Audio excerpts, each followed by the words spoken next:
I'm David R. Jones, President of the Community Service Society of New York, an advocacy organization for the poor, and host of the Urban Agenda.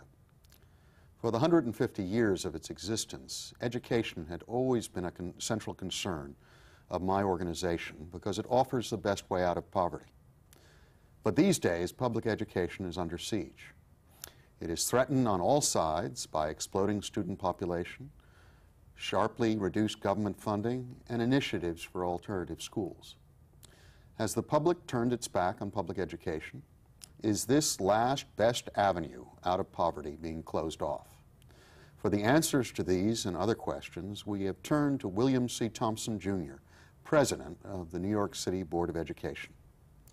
Well, Bill, you were born, bred, raised in Brooklyn and in the public schools. We're Brooklyn guys, David. Are we doomed here? Is public education going to pack it in? I don't think so. I think that what you're seeing these days in New York City is almost a resurgence in support for public education. I think if you look at the business community, if you look at government, whether it's the president, whether it is the governor, whether it's the mayor, everyone's talking about education and public education and increasing standards.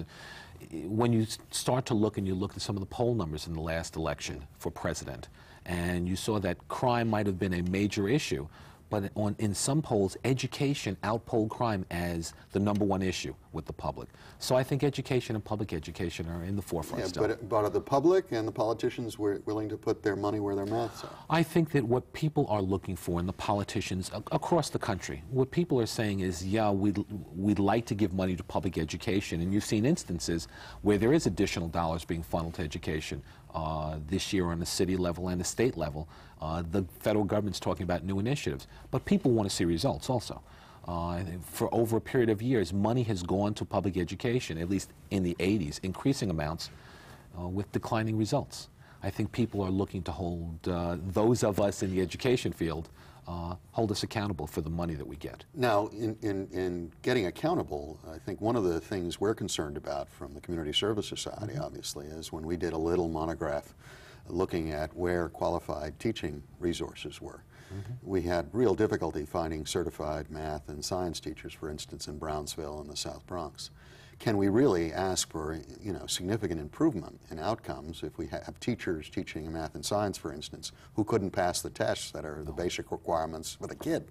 No, I'd agree with you. I think that as far as it goes, and even though there are, and I've been to a number of schools in Bed-Stuy, in Brownsville, right, and you speak to principals, and they will tell you at certain points that some of their best teachers are those who have not, in fact, received their certification, some of them who have not passed those tests. However, I think it's important. One of the things that we have to do is a better job in training teachers, in teachers who are with us.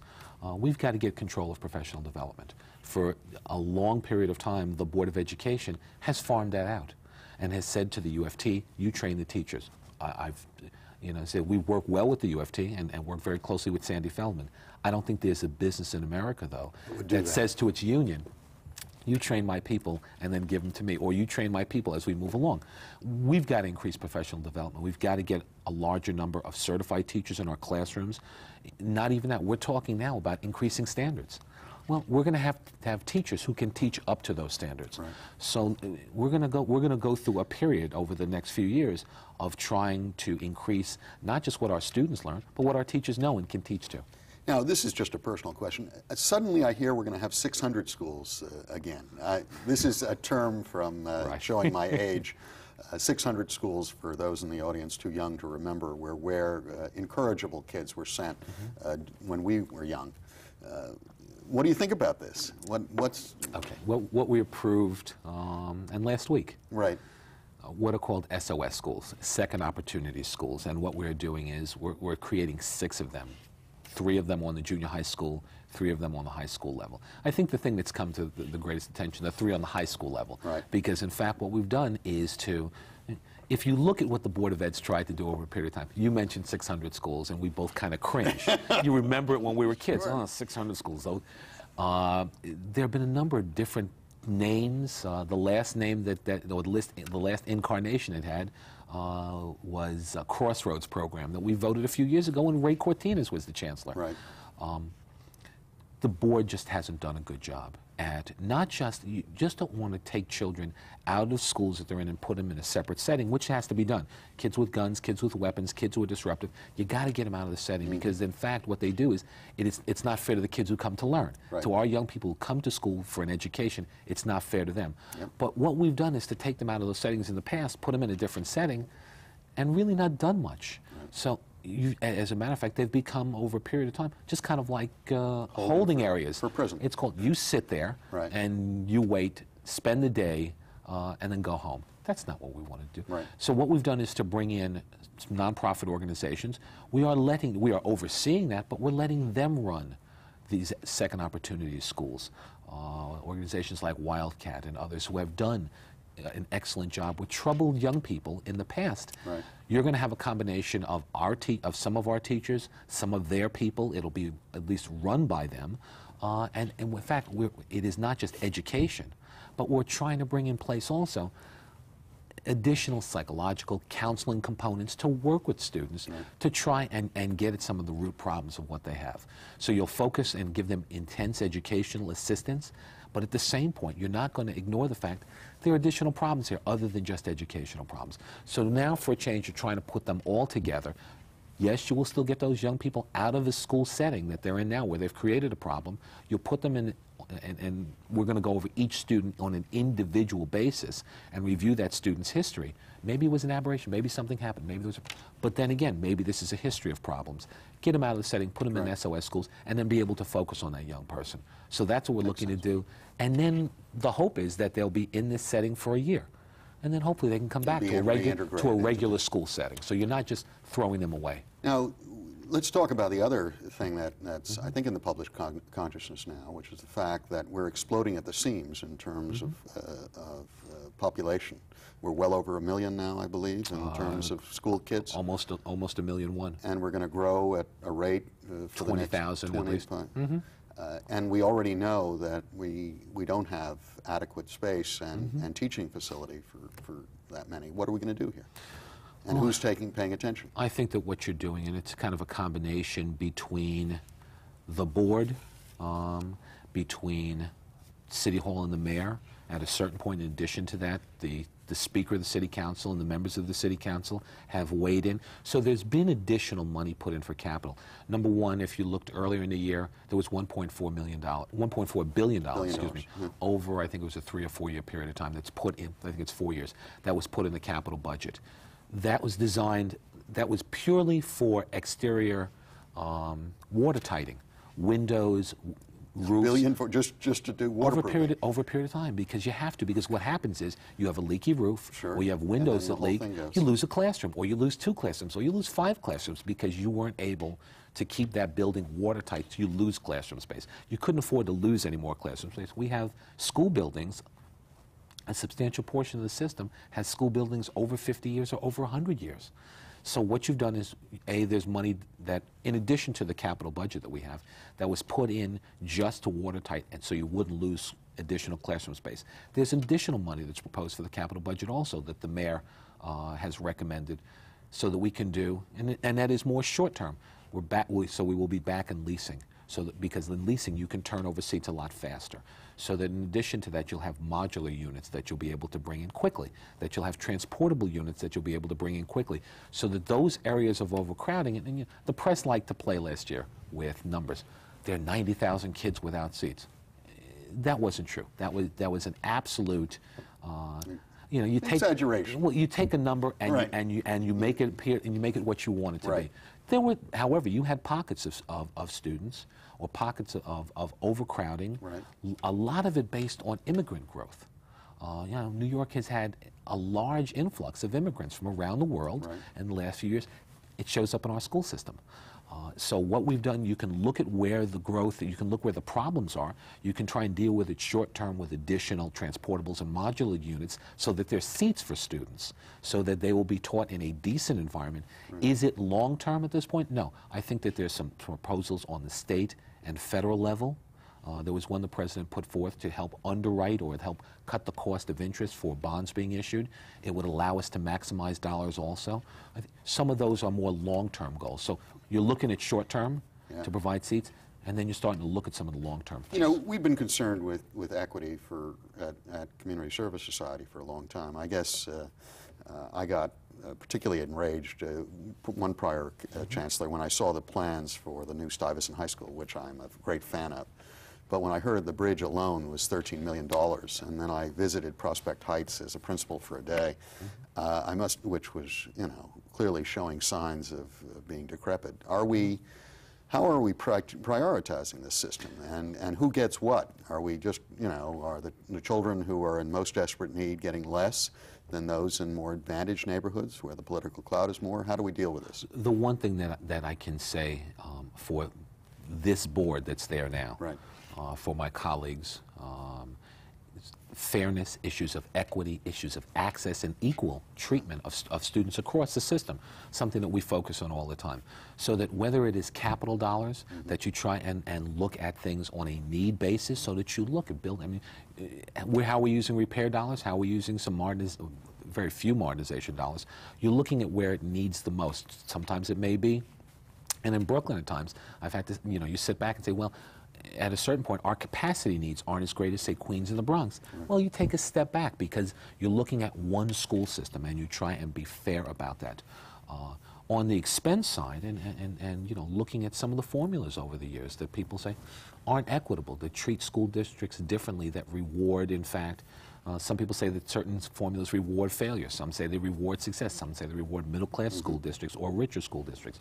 We're looking at all the funding formulas. And when we went last November and came out with a transparent budget, so for a change, for the first time in the history of this educational system, people could see where the money went, could see the school districts it went to, could see how it translated on a school-by-school basis. What we are doing now and what we had made is, you know, what went along with that for a change was a commitment on our part to review funding formulas for fairness, for equity, just to be fair across the board. Right. So we're in process now of starting that review of where the dollars go. Is it fair? Is it balanced? Are students across the system, whether they're in Brownsville or Brighton or a neighborhood in Queens or a neighborhood in East Side of Manhattan, are those students being treated fairly? And are those funding formulas equitable? Now, the public and conservative commentators, everyone is talking about we should basically privatize the whole system. There are charter schools and religiously based schools, and I guess the mayor, I'd like to hear of the status of the mayor's plan for Catholic school education with our troubled students. How do we approach this? What is your view as president of the board about as these arguments come up? Okay. I think that we are at an important, and when I talk about enthusiasm in the city of New York for public education these days, I'm talking about federal, state, city. I think that people look, and New York City is occupies an important place in the public education discussion nationwide. I think that what we're looking at right now is if we don't succeed now with public education in New York, then other things are going to pop up. Other things will come into play. So whether it's vouchers, whether it is privatization, as a couple of municipalities around this country have done. You look at Connecticut, you look at, if I remember correctly, Baltimore, they went to do privatization. If you look at Milwaukee now is doing a voucher experiment. There are a lot of ideas away from public education that people will explore if we fail. And that's the way we look at it right now. This is kind of the last effort in New York City to succeed and move this system in a positive direction. I don't think that New York City perhaps being different because it's the largest school system in the country, when you have this many students, it's hard to say let's privatize overnight or let's go to vouchers. However, if we don't succeed, all those ideas will come back up. Well, the conservative opponents say that basically because of problems of unions, problems of political vested interest, problems of bureaucracy, that you can't ever have a public system that's effective. Well, see, I disagree with that. I think that you can have a public school system that works. I mean, if the legislation, the governance changed, the legislation that passed back in December, from our point of view, is historic. What we are trying to do in moving a school system, I mean, and the one thing I'd like to mention or just say, you have a school system that is not, people like to characterize this as a failing school system. It is not a failing school system. You have thousands and thousands and thousands of students who do well, who go on to either higher education or get a job, but we need to do a better job because the consistency across the system, all students aren't reached. So we have to do a better job. But what you're given, the tools that you were given earlier this year or at the end of last year in the governance legislation change, allows you to start to make this a different school system to some extent. You can hope what we're looking to do is to create over a period of time a more performance-driven school system. So now that what's going to happen in superintendent contracts, there will be goals for superintendents in those contracts, that reading scores, math scores, how improvement in a school district, you'll be held accountable. Principals will be held accountable. So now the principal's not going to perform, well, maybe, maybe we need to work with you, maybe we need to help you train a little differently, maybe you need some additional assistance. Eventually, down the road, after you exhaust a lot of things, maybe you should do something else. Right. Maybe being a principal or maybe being a superintendent isn't what you were cut out to be. And what about the dominant political force in schools, the teachers? How do we hold them accountable as well? I think that what you're going to see, as you continue to move along, and we are in process of discussion with a contract now for the Principals Union for CSA, as you start to move along, you change, in fact, what a school system is. You change the way people think about a school system. If a principal's role is changed now, that what that principal has to perform, well, he's not just the administrator of a school anymore.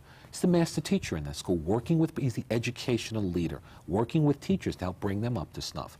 I think that what you'll see eventually, and it may not be now, maybe 4, 5, 6 years down the road, I think you see a system where everybody starts to get held accountable, where teachers and principals and superintendents and people at 110 Livingston Street start to get held accountable with a performance-driven system, with a system eventually that will look to base itself or mold itself more along those of business lines. You'll start to provide incentives for good teaching or for exemplary teaching or for meeting certain goals, for principals doing the same thing, and for superintendents. I think that's the wave of the future. Well, this has been a rather important year already. I mean, we've seen some milestones, obviously. The Chancellor's victory in Albany in terms of reshaping would you explain what's new in terms of control of how the Board of Education works? Absolutely. I think that one of the major changes in the past on the decentralized school system, the central board was responsible for high schools. The local school districts, of which there are 32, are responsible for elementary education, grades kindergarten through 8th grade. What you had was a situation, and they hired their superintendents, they hired principals and assistant principals, and all the personnel in the school district. Well, there was nobody who was able across the system to hold people accountable. You had 32 superintendents in the local school districts, you had 32 boards, each having 9 people. And then on the high school level, the chancellor, who was responsible by and large for those high schools. Who was responsible? The bottom line tended to be nobody. Or everybody. I mean, everybody. When you have everybody responsible, nobody's responsible. So what happened, the legislation that changed said that the chancellor, the local boards can still recommend up to 4 individuals to the chancellor for selection as superintendent. The chancellor picks from that list, or picks an individual. If he doesn't think, and this will be after interviews and after review, if you don't have qualified superintendents, or you don't believe that person is the educational leader for that district, chancellor can revoke or can just say, I don't want any of these people, and not take any of the people, and send the school board back to start the process again. But in addition, what it does also, the new legislation, the superintendents in the school districts hire the principals and hire everyone else in the district. So what you have now are direct lines of accountability from the chancellor to superintendent. He can hold that person accountable. He can remove that person for non-performance, to the principal of the school, and then hopefully to the classroom. That's what I think you're looking at now, a direct line of accountability in the system. What about I know the Catholic Archdiocese, the mayor had a bright idea that he was going to shift public school students into the Catholic schools. Where does that stand now? Well, what had happened, and originally the discussion, and I think a lot of it came from the Diocese of Manhattan, Dr. Catherine Hickey, and what she'd said at one point was, give me your 1,000 toughest students, and we'll take them in our schools. What has evolved over a period of time, and after a lot of press hoopla, what you have now is the mayor really went out and worked on a private scholarship situation. Now, there are scholarship situations that put kids in private and parochial schools now. That's basically what he went in and did. It was to add to that with a number of people from the business community. Right. Did we have a problem with that? We said no, we didn't. We thought it was a fine idea. What we had said then was, our major focus is on public education. And that's what Rudy Crew and myself, that's our job. So we focus on what we have to do. Among advocates, of course, the joke was that the Catholic schools are dropping out more than 3,000 students a year who have to attend, who are troubled and have to attend public school because they're just too tough for the Catholic schools to handle. Well, what you wind up having in the Catholic... I mean, this sounds a little bizarre. What you wind up having, and I forget the exact number, but what happens is there are a number of students, some for financial reasons, who leave Catholic schools and come to us, but Catholic schools or other school systems, and it's private, parochial schools, not just the Catholic school system, don't do things like special education like we do. Don't have to, if you have a disruptive child, they can let that child go. They can remove that child and say goodbye. We can't do that. We have to educate kids. So the difference is, and that's why people have always said, look at this and look at this. That. You know, it's entirely different. What we have tried to do and what I've tried to do as president is not to do as much of the fight. And I've spoken to Dr. Hickey and others. It's not my school system is better than your school system. It's different. And a lot of points, it's what can we do together. Right. And that's the difference in the dialogue these days. There's been a sort of an ongoing struggle that the state funding formula discriminates against New York City. Where does that stand in terms of your effort? And explain what the discriminatory impact of the state. We have about close to 38% of the students in the state. We've only received a little more than 34% of the funding. That's inequitable, that's not fair, that's not right. So what the governor did, and what the governor came out with a proposal earlier this year, he called it the STAR program. It was at the same point to increase the percentage that the New York City Board of Education receives, that New York City receives for education, and bring it up to snuff to the 37 point whatever, or 38% of a fair funding formula.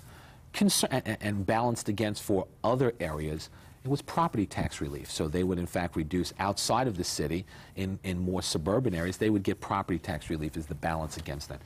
The only problem right now, and it's something that we applauded at that point and thought it was a good idea, what's happened, and now you have a budget surplus this year, the governor has said, geez, we're going to advance a number of things as far as it goes, as far as property tax relief. Let's accelerate that process.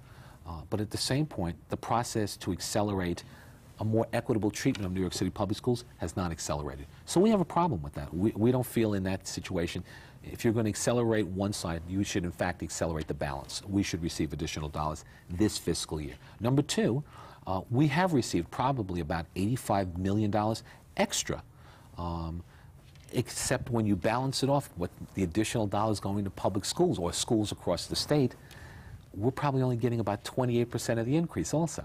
So we're still not getting our fair share. And lastly, yes, we are receiving about $85 million extra dollars in this budget. The difference again is that you're restricting what we can use the money for. You're taking away some of the flexibility that we had before. Right. So you've replaced a number of things. That's a problem for us also. So bottom line, it's a good idea. There are a few kinks in it that need to be worked out. Absolutely. One of the things the public throughout the city, all races and class, are concerned about is safety in the schools. How is the board and the chancellor approaching that? I know the mayor, there was a dispute of sorts as to whether police should do in school security. I think Rudy Crew and the board was somewhat adamant that no, that wasn't appropriate. Where do we stand on that? What we have said is all along that's the Office of School Safety, our school safety officers. The chancellor has to maintain control of that. What tended to get lost in the public debate over the issue, we probably have about 125 schools right now that have police officers in those schools at the request of the principals. There's a lot of room for play in this. Are we, you know, the bottom line is, yes, we do believe that we have to maintain control of the Office of School Safety.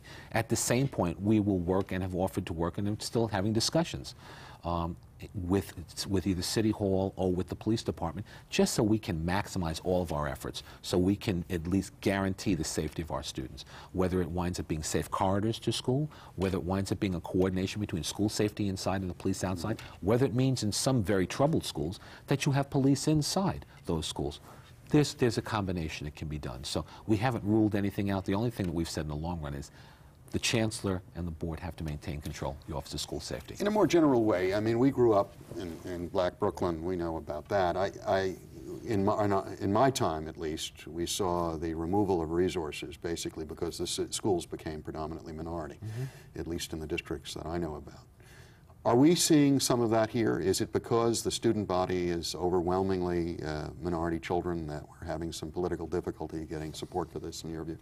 I don't think so. I think that what's happened over a period of years is, as budgets contract, as you've had city and state budgets under stress, we receive money from those budgets, and we have seen contraction of those dollars.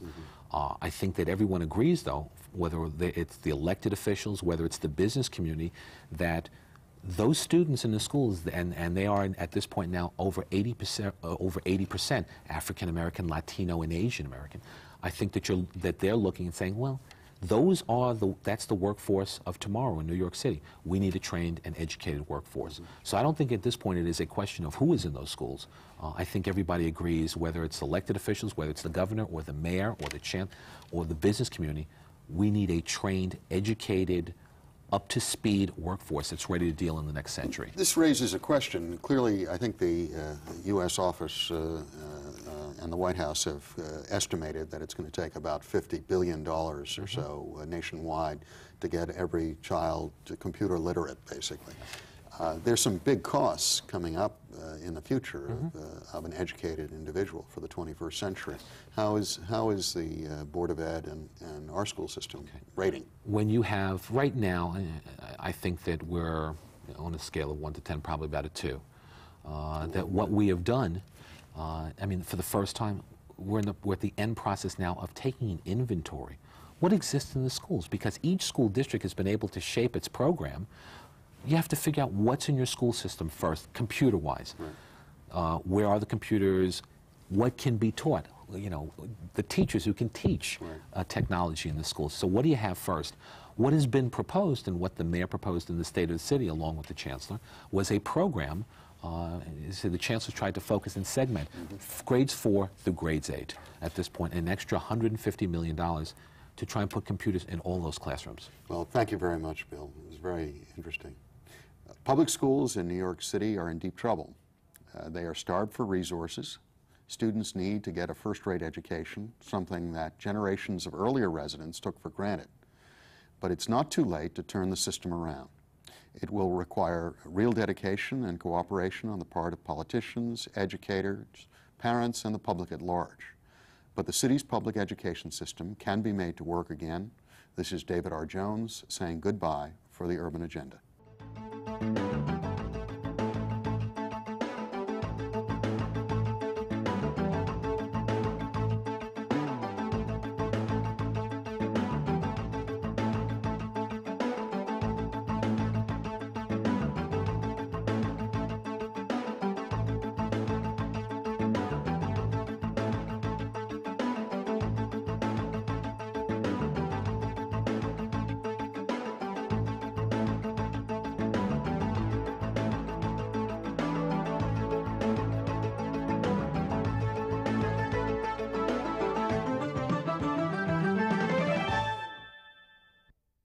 To comment on the Urban Agenda or for more information on CSS, contact Community Service Society of New York, 105 East 22nd Street, New York, New York, 10010.